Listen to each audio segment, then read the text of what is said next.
ऋचा अनिरुद्ध और फिर से हाजिर हूँ हमारी सीरीज मेरे हीरोज आपके लिए लेकर। पिछली बार हमने जब ये सीरीज लॉन्च की थी, मैंने आपको मिलवाया था अशोक कुमार जी से, जो कि A to Z फाउंडेशन चलाते हैं और बुजुर्गों के लिए, खासकर वो बुजुर्ग जो बेसहारा हैं, जिनका कोई घर नहीं है, उनको यहाँ नोएडा में एक घर में रखते हैं और उनकी देखभाल करते हैं। और मैं आप लोगों से कहना चाहती हूँ कि बहुत ही अद्भुत रिस्पॉन्स आप सब लोगों का मिला मुझे उस इंटरव्यू के लिए। और अशोक जी के पास ही बहुत सारे कॉल्स गए ऐसे लोगों के जिन्होंने कहा कि हम आपको सपोर्ट करना चाहते हैं। तो यही हमारी छोटी सी कोशिश है कि हम ऐसे लोगों की कहानियां आप तक पहुंचाएं जो अपने अलावा दूसरों के बारे में सोचने का काम कर रहे हैं, और सिर्फ सोचने का नहीं बल्कि कुछ करने का। अब वो दूसरा देखिए कोई भी हो सकता है, वो एक व्यक्ति हो सकता है, इंसान हो सकता है, वो पशु पक्षी भी हो सकते हैं। तो हमारी कोशिश है कि हम लगातार आपको ऐसे लोगों से मिलवाएंगे जो निस्वार्थ सेवा में जुटे हैं। वो सेवा किसी की भी हो सकती है। तो आज जो मेरे हीरोज हैं, आज मैं एक से नहीं दो हीरोज से आपको मिलवा रही हूँ। एक है वाराणसी के नवनीत कुमार पांडे जी और दूसरे हैं धौला गांव, जिला बरनाला के रहने वाले हैं। धौला गांव में उनका नाम है संदीप धौला। और एक ही एपिसोड में मैं दो लोगों से आपकी मुलाकात इसलिए करवा रही हूँ क्योंकि ये दोनों एक जैसा काम कर रहे हैं और बहुत ही खूबसूरत काम है। वो काम है चिड़ियों की, पक्षियों की एक तरह से कहें रक्षा करने की कोशिश। और वो इसलिए क्योंकि जिस तरह से तेजी से जो हम विकास की बात करते हैं, डेवलपमेंट की बात करते हैं, पेड़ काटे जा रहे हैं और ये कंक्रीट का जंगल जहां हम रहते हैं, वो पेड़ों के जंगल के बजाय कंक्रीट के जंगल के बीच हम रहने लगे हैं। तो चिड़िया धीरे धीरे, खासकर गौरैया की इतनी बार बात होती है कि ऐसा लगता है कि वो विलुप्त होती जा रही है, क्योंकि उनके घोंसले खत्म हो रहे हैं, उनके आशियाने हमने उजाड़ दिए हैं। तो नवनीत कुमार पांडे जी वाराणसी में और धौला गांव में संदीप धौला जी कोशिश कर रहे हैं पक्षियों के जीवन को बचाने के लिए, उनको एक्सटिंक्ट होने से बचाने के लिए। और ऐसा करने के लिए वो उन्हें हरियाली देते हैं, उनके लिए वैसा ही आशियाना बनाते हैं जैसा अपना आशियाना बनाने के लिए हमने उनका बर्बाद कर दिया था। तो चलिए आज के मेरे हीरो से आपकी मुलाकात करवाती हूँ। वाराणसी से नवनीत कुमार पांडे और धौला गांव से संदीप धौला जी। नमस्ते मैम। नमस्ते संदीप धौला जी। नवनीत जी नमस्कार। नमस्कार मैम। बहुत अच्छा लग रहा है आप दोनों को देखकर कि आपके पीछे इतनी हरियाली है और जी मैम, चिड़ियों के घोंसले भी मुझे दिखाई दे रहे हैं। संदीप धौला जी, आपके पीछे वो क्या है, वो जरा बताइए और थोड़ा अपने काम के बारे में बताइए कि धौला गांव में, और सिर्फ गांव में नहीं, आपका काम अब काफी व्यापक स्तर पर फैल चुका है, क्या काम करते हैं?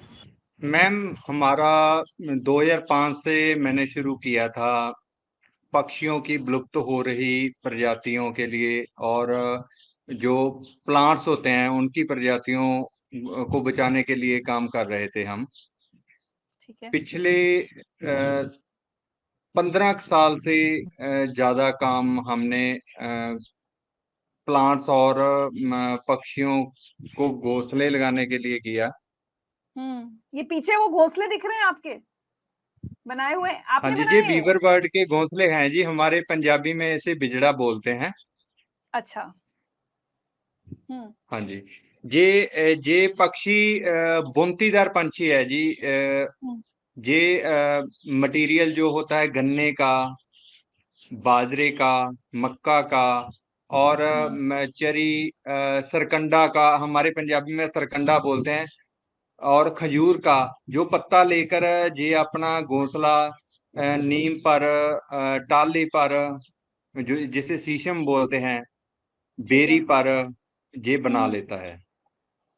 अच्छा। इसे ये इंसान के बनाए घोंसलों में कभी नहीं रहता, क्योंकि इसको आप घोंसला बनाने और आप सभी की बुनती ये नर करता है, नर पक्षी है ना। जो मादा पक्षी है वो घोंसले की बुनती नहीं करेगी, ये नर पक्षी ही करता है, पत्तों को लेकर आता है और ऐसे घोंसले तैयार करता है। ठीक है। तो संदीप धौला जी, आप जो आपने कहा काम 2005 में शुरू किया, क्या कोई संस्था है आपकी, कोई एनजीओ है जिसका नाम है कोई, और क्या क्या काम आप उसके अंतर्गत कर रहे हैं? मैम चिड़ियों के लिए हम घोंसले घर घर जाकर घोंसले लगाते हैं, गांव में लगाते हैं, जो हमारी जनतक प्रॉपर्टी है वहां पे घोंसले लगाते हैं। और वही जो पक्षी चिड़ियों को पसंदी के प्लांट्स हैं वो भी हम लगाते हैं। हमारे अकेले गांव में 8,000 घोंसला लगा है और 70,000 जो प्लांट्स लगे हैं। 70,000 पेड़ पौधे लगा चुके हैं हाँ आप? जी, जी जी 2005 से लेकर अभी तक? जी जी। हमारे नजदीकी गांव में और हमारे गांव में, हमारे अकेले गांव में 8,000 नेस्ट बॉक्स लगा है चिड़ियों के लिए। और दूसरे पक्षी जो आउल फैमिली है, नीलकंठ है, सेवन सिस्टर है। सेवन सिस्टर घोंसलों में नहीं आती, उनके लिए वो उसके पसंदी के प्लांट्स लगाते हैं। अच्छा, समझ गई। तो आप कह रहे हैं कि जो जो पक्षी ऐसे होते हैं जो इंसान के बनाए हुए घोंसले में रह लेते हैं, अपना घर बना लेते हैं, उनके लिए जी आप घोंसला लगाते हैं, लेकिन जो पक्षी ऐसे होते हैं जो इंसान के बनाए हुए घोंसले में नहीं रहेंगे, उनके लिए आप वो पेड़ लगाते हैं जो उन्हें, हाँ जहां जी उनको अपने पसंद का एनवायरनमेंट मिल सके, है ना? हाँ जी। सभी पक्षी घोंसलों में नहीं रहेंगे, क्योंकि पहले टिल्ले होते थे, टिल्लों में बहुत से पक्षी अपने घोंसले बनाते थे। टिल्ले भी खत्म हुए और बड़ी बड़ी हवेली होती थी, और पुराने घरों में कच्चे घर होते थे, वहां हाँ, कोने होल होते थे होते ऐसे। थे घरों में। और हम्म। जो हमारी छतें होती थी उसमें चिड़िया भी अपना घोंसला बना लेती थी।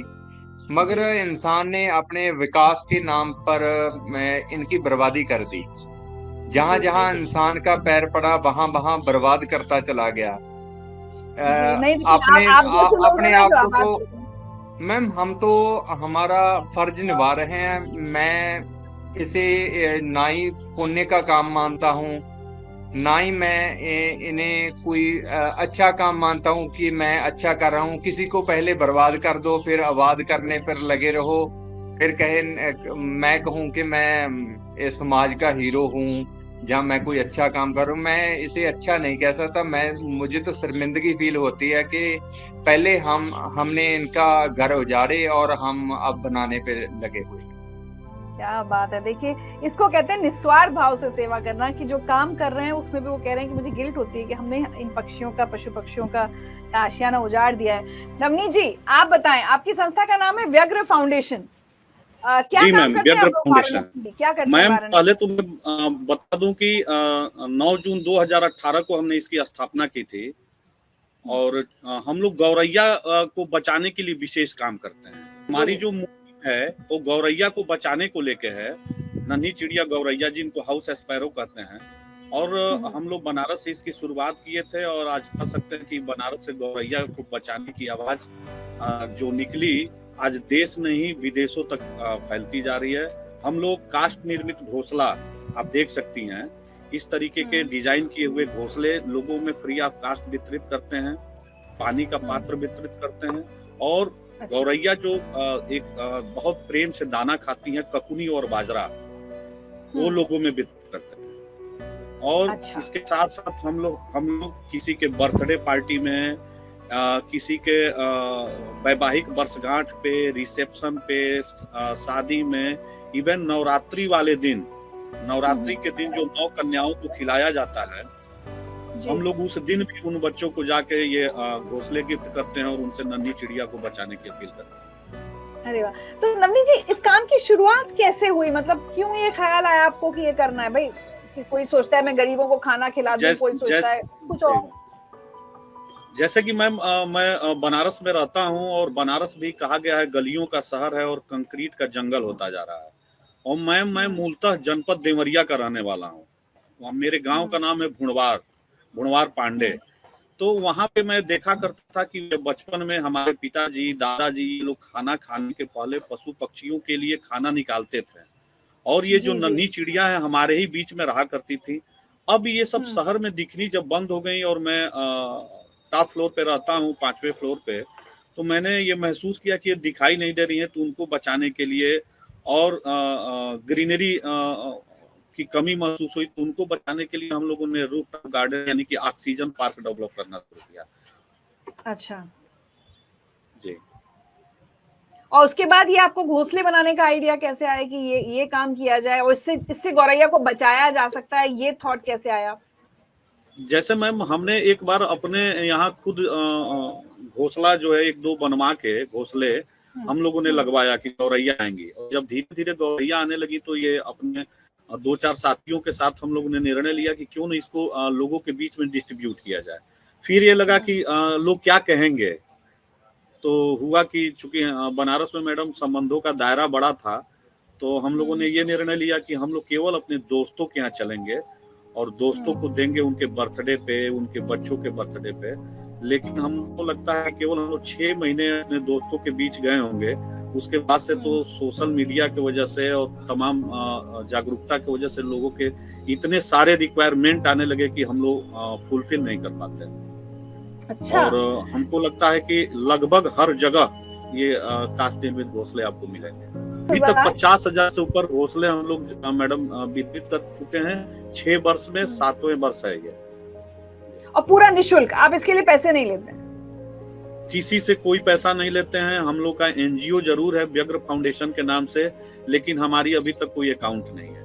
हम अपने कुछ साथियों की मदद से उसको लगातार आगे बढ़ाते जा रहे हैं। अच्छा, तो संदीप धौला जी, जैसे उन्होंने कहा 50,000 घोंसले वो लगा चुके हैं, आप कितने घोंसले और कितने पेड़ आपने बताया? मैम 70,000 नेस्ट बॉक्स हम लगा चुके हैं, और जिसे हम तैयार करवाते हैं जिस कारपेंटर से, वो कारपेंटर के 2 lakh plus nest box sale हो चुके हैं। अच्छा। हमारे मिशन के चलते चलते लोगों में जागरूकता आई है उसकी वजह से। और 70,000 प्लस पेड़ लगे। मैम हम ऐसा नहीं कि हम किसी से पैसा नहीं लेते, हम बोल देते हैं किसी की मैरिज एनिवर्सरी होती है, जहाँ किसी का जन्मदिन होता है, जहाँ किसी बड़े बुजुर्ग की डेथ होती है, तो उन्हें बोलते हैं कि हमें घोंसले लाकर दो और हमें पेड़ ला कर दो। हम पेड़ लगा देते हैं। सभी की मैरिज एनिवर्सरी पर हम पेड़ तो जरूर लगाते हैं। और कोई भी फेस्टिवल जो पंजाब में फेस्टिवल होते हैं, विशेष फेस्टिवल, उन पे हम लगाते रहे। हमें एक जो पंजाबी में बोलते हैं, हमें बहाना चाहिए। अच्छा, अब एक सवाल मेरा आप दोनों से है कि आप दोनों कह रहे हैं कि हम किसी से एक पैसा नहीं लेते, हम पेड़ भी लगा रहे हैं, हम घोंसले भी बना रहे हैं, घोंसले बनाकर पूरे दुनिया में बांट भी रहे हैं, तो आप लोगों का ये खर्चा चलता कैसे है? नवनीत जी, आप बताएं पहले। हमारे 2-4 मित्र हैं, हम लोग जो आपस में शुरुआत किया था, हम लोगों ने मिलकर इस फाउंडेशन को चलाने के लिए, या आप कह सकती हैं कि जो हम लोगों ने प्लान किया था कि हम ऐसे करेंगे, हम वही लोग अपने खर्चों में से कटौती करके उसको बनवाने का काम करते हैं। हम अभी, या यदि हमारे कोई ऐसे मित्र हैं जिन्होंने कभी दिया भी है, तो वो यदि वो अमाउंट देते हैं, तो उस अमाउंट के हिसाब से जो हम लोग की लागत आती है उसको बनवा के, पेंट करवा के, उस पर व्यग्र लिखवा के, फिर उनसे हम लोग हैंड ओवर लेते हैं, एक काउंट करा के। और हम लोग ये कह सकते हैं कि केवल दोस्तों मित्रों के सहयोग से ये चल रहा है। कोई किसी बड़े संस्था द्वारा फंडिंग नहीं है, कोई गवर्नमेंट एनजीओ के नाम पे कोई फंडिंग नहीं है, हमारा तो कोई अकाउंट तक भी नहीं है। वाह, अच्छा संदीप जी, आप बताएं कैसे खर्चा चलता है जो सारे इस काम का? हमारे गांव में जो भी मेरे साथी हैं, हम यदि किसी की मैरिज एनिवर्सरी होती है, या जन्मदिन होता है, या और कोई भी खुशी का दिन होता है, वो कोई हमें 50 साल ने दे गया, कोई 100 दे गया, कोई 200। हाँ, जैसे बर्ड स्पैरो डे आता है 20 मार्च को, वहां पे हम इस बार 3,000 नेस्ट बॉक्स लगाया, पिछली बार भी 3,000 लगाया था। ऐसे लगाते हैं, इकट्ठे हो जाते हैं हमारे पास। हम कहते हैं पैसा नहीं चाहिए, हमें तो मटेरियल चाहिए, चाहे कोई लकड़ी दे जाए, चाहे कोई बनाकर घोंसले हमें दे जाए। हम में से कोई जब समाज सेवा करने लगता है, परिवार का एक सदस्य, तो कुछ हद तक तो अच्छा भी लगता है, लेकिन कई बार परिवार वाले ना इरिटेट भी हो जाते हैं कि क्या है, इसी काम में लगे हुए हो, घर को देखो, घर पर भी ध्यान दो। आप लोगों की फैमिलीज की तरफ से, फ्रेंड्स की तरफ से आपके काम को लेकर हमेशा से क्या रिएक्शन रहा? संदीप जी, आप बताएं। मैम आप देखिए, मैं 15 वर्ष का था जब से मैंने शुरू किया था, आज मैं 36 का हो गया हूँ। सभी बोलते हैं कि अच्छे काम में लगा है। मेरे पे प्राउड फील करते हैं मेरे गांव के लोग भी और भी साथी कि आप अच्छा काम कर रहे हो, क्योंकि मैम हमारी किसी से कोई दुश्मनी नहीं है, ना ही हम काम किसी अवार्ड के लिए करते हैं। मेरे पास एक भी अवार्ड नहीं है, ना ही मैंने जिंदगी में कोई अवार्ड के लिए काम करना है, ना ही अवार्ड लेना है। मेरे पास ऑफर आते हैं, मैं किसी अवार्ड फंक्शन में नहीं जाता। बट परिवार खुश है आपका आपके काम से? उनको ये नहीं लगता कि घर पे ध्यान नहीं दे रहा है, सब सारा टाइम चिड़ियों के लिए, पेड़ पौधों के लिए खर्च कर रहा है? मैम मैंने जब शुरू किया था ना, मैं ये सोचा था कि एक आदमी जॉब नहीं करेगा तो चल सकता है, पर यदि एक आदमी काम करेगा तो लाखों आदमी काम करने लगेगा। मैंने BCA, MCA, MBA स्टडी करके घर में मैं खेती करता हूँ, फिर भी अरे वाह, डेयरी क्या बात है। फार्म चलाता हूँ। जी नवनीत जी, जी मैम। आपके परिवार की क्या प्रतिक्रिया रही आपके काम को लेकर इतने सालों में? मैडम हमारे परिवार का बहुत सहयोग रहा और उन लोगों ने बहुत सपोर्ट किया। कभी किसी ने ये नहीं कहा कि ये क्या कर रहे हो। और मैंने अपने अपने छत पे जैसे ऑक्सीजन पार्क विकसित किया है, वैसे ही गौरैया कॉलोनी विकसित की है। और अरे वाह। गौरैया कॉलोनी में जी उसका नाम रखा है गौरैया कॉलोनी। और ढेर सारे अच्छा। यहाँ इसी व्यग्र फाउंडेशन के घोंसले लगे हैं। और मैंने उस कॉलोनी को तो जरूर डेवलप किया है, लेकिन उस कॉलोनी में रहने वाली चिड़ियों के या वहां आने जाने वाली चिड़ियों के लिए दाने की चिंता, पानी की चिंता, मेरी माँ से लेके, पिताजी से लेके, बच्चों से लेके, बीवी से लेके सारे लोग, मतलब पूरा घर, मेरा छोटा भाई, सारे लोग मिलजुल के उस गौरैया कॉलोनी की गौरैयों की चिंता करते हैं। तो परिवार के तो बिना कहाँ सपोर्ट पर के ये है? संभव नहीं था। कहाँ पर है ये गौरैया कॉलोनी?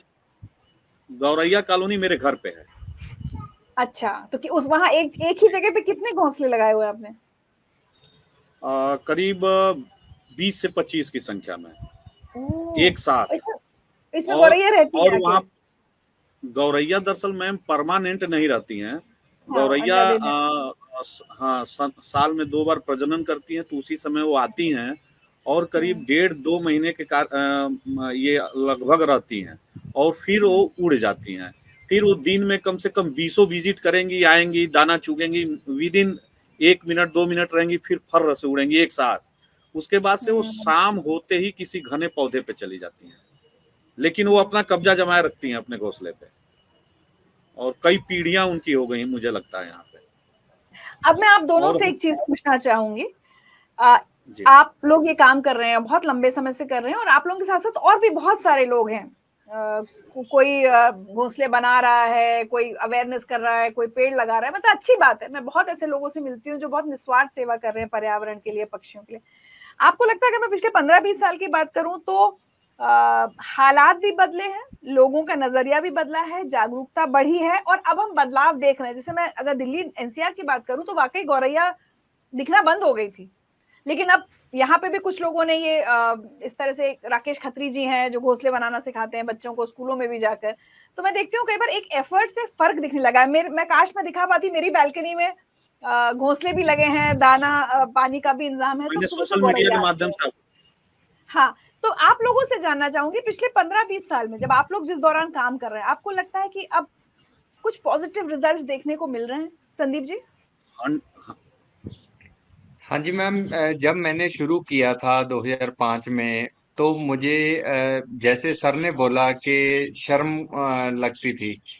मुझे बोलते थे यदि जो हमारे संगी साथी थे मजाक में कि इसमें हाथी आएगा और चिड़िया तो आएगी नहीं, क्योंकि बदलाव आता रहता है। पहले हम होल जो बड़े रखते थे, छोटे छोटे मटके नहीं होते मैम, मटके के घोंसले बना लेते थे, और जो शूज का डब्बा होता है उसके, जो घिया होता है उसके, और पाइप के सभी प्रकार के घोंसले बनाते थे।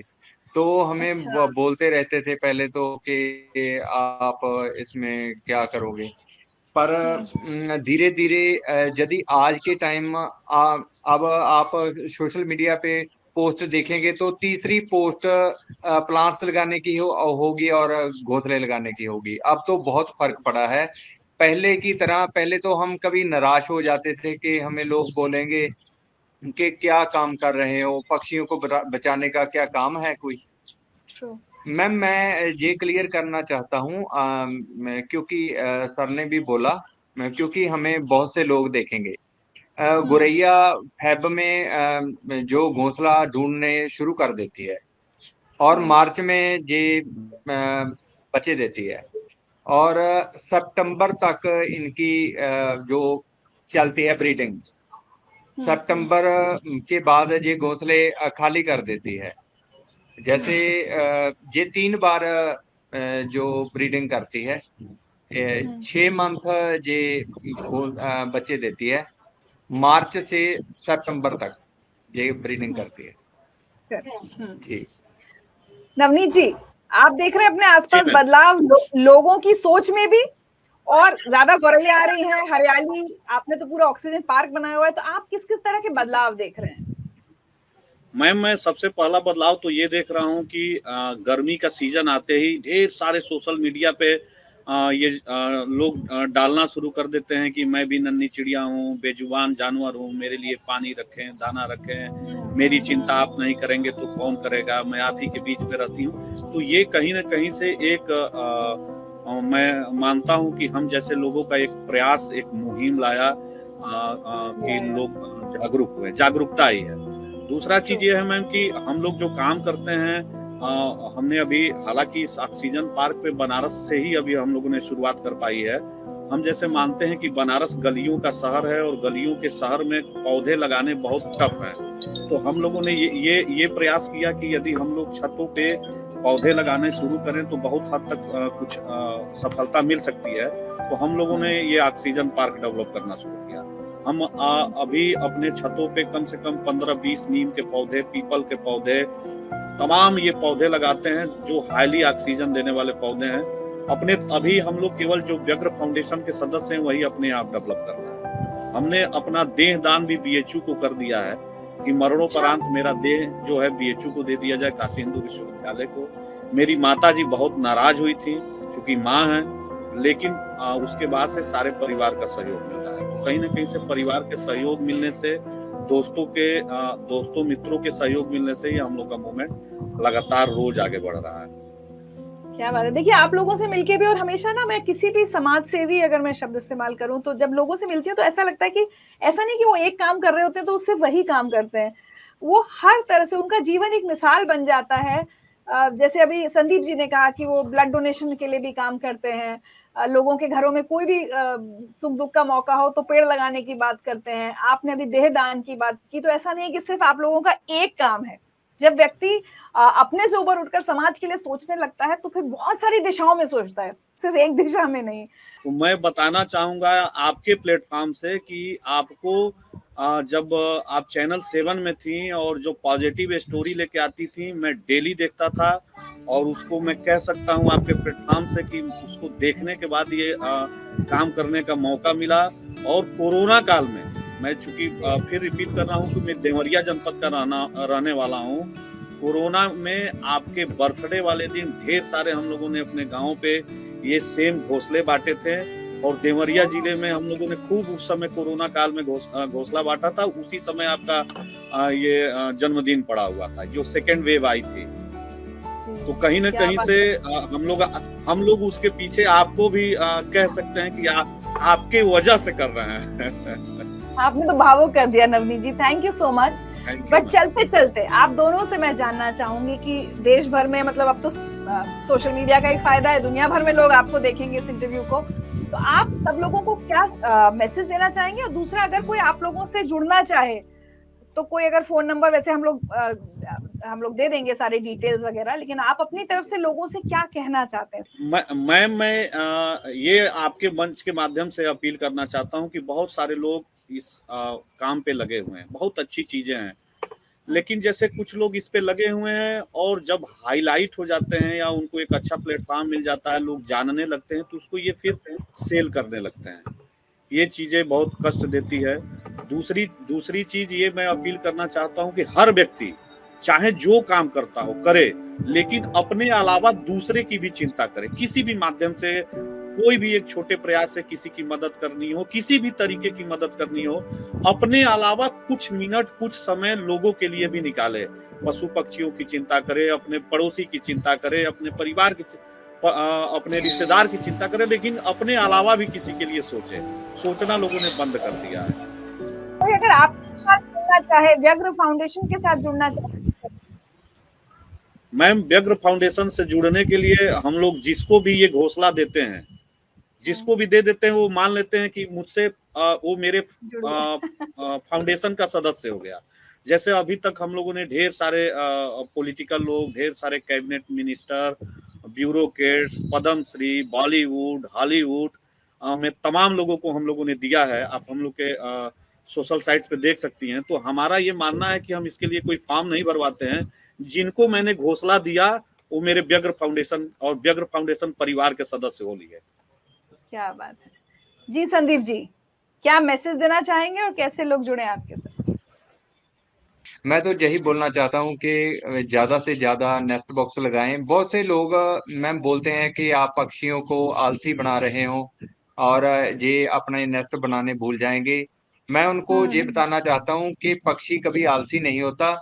हमने उनके घर उजाड़े और उनका अपन को ही कुछ ना कुछ करना पड़ेगा। हमें उन्हें घर देने पड़ेंगे। हम सिर्फ एक प्लांट देते हैं, उन प्लांट में ये घोंसले आप तैयार करते हैं। यदि अच्छा, हम प्लांट देना बंद कर देंगे तो इन्हें जगह नहीं मिलेगी घोंसले बनाने की। इसलिए ज्यादा से ज्यादा घोंसले लगाएं ताकि जो चिड़िया की जो उम्र होती है बहुत कम होती है। 4 साल दे तकरीबन इनकी उम्र होती है। 3-4 साल चिड़िया जीवित रहती है और इनकी गिरावट ज्यादा आती है यदि इन्हें घोंसला बनाने के लिए जगह नहीं मिलती। इसलिए ज्यादा से ज्यादा घोंसले लगाए और इनके पसंदी के पेड़ बेरी लगाएं, मले झाड़ियां लगाएं और झाड़ीदार पेड़ लगाएं। अपने घरों में जो बोगनविलिया बेल होती है वो लगा सकते हैं। उसमें चिड़िया खुश रहती है क्योंकि हमलावर पंछियों से इसे डर रहता है। चिड़िया कभी आलसी नहीं हुई, कोई भी पक्षी कभी आलसी नहीं होता। आलसी मनुष्य आलसी हो सकता है मगर चिड़िया आलसी नहीं होगी। इन्हें घर दे, इनका हक इन्हें मिलना चाहिए। एक बात और बताना चाहता हूँ कि यदि भी किसी भाई ने अपने घर में घोंसला तैयार करना हो तो उनका होल कम रखें, उनका होल 1.25 इंच रखें क्योंकि दूसरे पक्षी उनके बच्चे निकाल कर ले जाते हैं। 1.25 इंच होल होगा तो वो अच्छे से रह, चिड़िया भी और उनके बच्चे। गौरैया के लिए ना, हाँ गौरैया के लिए छोटा सा रखना। जी, एक और मैम, बहुत सी चिड़िया खेतों में रहती है। जैसे हमारे गांव में जो घरों में रहती है वो तो हाउस पैरो होती है, जिसे घरेलू चिड़ी बोलते हैं हम। और जो खेतों में रहती है वो सिंध स्पैरो होती है। सिंध स्पैरो और घरेलू चिड़ी में थोड़ा सा फर्क है। उनकी वॉइस में फर्क होता है और उनकी साइज में थोड़ा सा फर्क होता है। वैसे वो सेम लगती है, हमें तो उनकी आदत से पता लग जाता है। और उनके वो उसका अब इतना बुरा हाल हो चुका है सिंध स्पैरो का। वो जो ट्रांसफार्मर होते हैं हमारे बिजली के, उनके चैनलों के बीचों बीच नेस्ट बनाती है। आप देख ले भी कितना गर्म होता है वो, और पाइपों में और कहीं भी उन्हें जगह नहीं मिलती। मैं आपको वीडियो भी भेज दूंगा, आप देखकर आपको भी बुरा लगेगा कि हमने इन्हें कितना बेघर किया है। और हमें उन पक्षियों के लिए खेतों में भी नेस्ट बॉक्स लगाने चाहिए। हम उनके लिए जो पोल होते हैं बिजली के, वहां पे नेस्ट बॉक्स लगाते हैं, उसमें वो बच्चे निकालती है। बहुत से पक्षी बेघर हो रहे हैं और होने की ददार पर हैं। हमें यदि जीना है तो इन पक्षियों को बचाना पड़ेगा। यदि ये पक्षी नहीं रहेंगे तो मनुष्य भी नहीं रहेगा। कितनी अच्छी बात कही है संदीप धौला जी ने और नवनीत कुमार पांडे जी ने। बनारस और पंजाब के धौला गांव से आज हमारे साथ मेरे हीरोज जुड़े। बहुत ही खूबसूरत काम कर रहे हैं ये लोग चिड़ियों को बचाने के लिए, पक्षियों को बचाने के लिए और अपने आसपास इतनी हरियाली लाने के लिए। और इसीलिए पहले क्या हुआ, जब हम इंटरव्यू की शुरुआत की तो दोनों अपने अपने कमरे में बैठे थे, तो मुझे लगा कि इनके काम के बारे में अगर बात करनी है तो इन्हें बाहर बिठाना जरूरी है। जो हरियाली इन्होंने बनाई है वो हरियाली दिखानी भी जरूरी है। बहुत अच्छा लगा आप दोनों से बात करके, और मुझे यकीन है कि जब आपका इंटरव्यू और लोग देखेंगे तो और इंस्पायर होंगे। मुझे लगता है कि जरूरी नहीं कि आपको 100 या 1000 घोंसले लगाने, अपने घर की छत पर 1 या 2 घोंसले लगाएं, कुछ अच्छे पेड़ पौधे लगाने की कोशिश करें। अगर हम सब लोग ये करें तो फिर मुझे लगता है कि हमें अपने पर्यावरण की चिंता करने की जरूरत नहीं, और अपनी आने वाली पीढ़ी के लिए एक बेहतर माहौल हम छोड़कर जा सकते हैं। बहुत बहुत शुक्रिया नवनीत जी और संदीप जी हम मेरे साथ जुड़ने के लिए। नमस्ते जी। चलिए, तो मैं उम्मीद करूंगी कि मेरे हीरोज का हमारा आज का एपिसोड भी आपको पसंद आएगा, और सच्चे हीरोज की हमारी तलाश यूं ही जारी रहेगी। आप जुड़ते रहिए हमारे साथ, हमें मोटिवेट करते रहिए, ताकि हम जो भी हमारी दुनिया में, हमारे आसपास, हमारे समाज के जो सच्चे नायक हैं उनकी कहानियां हम आप तक लाते रहें। Thank you so much.